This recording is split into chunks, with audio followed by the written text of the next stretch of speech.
have some new details this evening about this man from Citrus County, not only in trouble with the law for allegedly kidnapping a young child, now some new allegations from his own girlfriend. Investigators say 20-year-old Jeffrey Story beat and threatened to hang his girlfriend. These horrific details coming just 2 days after his 8-year-old neighbor came forward saying that the man had tried to kidnap her. News Channel 8's Paul Mueller joining us now live from the Citrus County Detention Facility with this story that has many layers to it, Paul.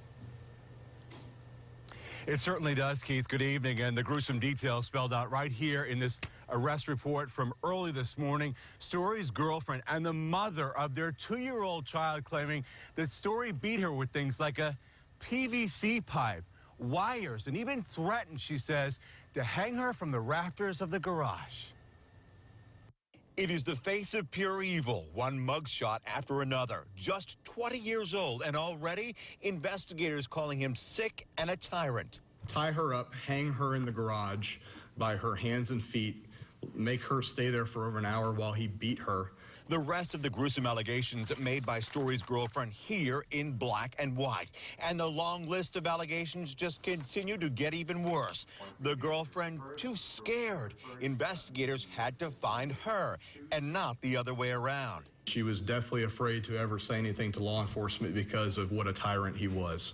It was just days before the so-called tyrant broke into his neighbor's home, allegedly kidnapping an 8-year-old girl right through her bedroom window. She later escaped without any physical injuries, but investigators admit they may have never known about the girlfriend had it not been for that child. Because of her brave actions and getting away and telling somebody, we were able to conduct this investigation and find another victim and possibly save her life. Possibly saving a life after finding ligature marks, bruises, scars all over the girlfriend's body. What could have he done? No one really knows. I'm not going to speculate as to whether or not he was going to kill someone, but I will tell you that, with the laundry list of things I just listed off that he's been doing to his, supposedly loved one, you can only imagine what he's capable of.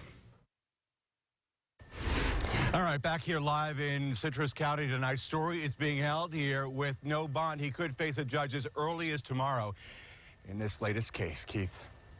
Investigators just happened to find Story's girlfriend. Are they saying whether there are other victims? Do they know, Paul?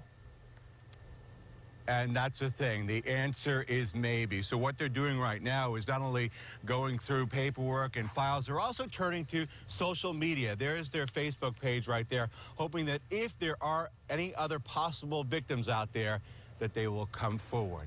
That's the latest in the case for right now. Paul Mueller live in Citrus County. Thank you, Paul.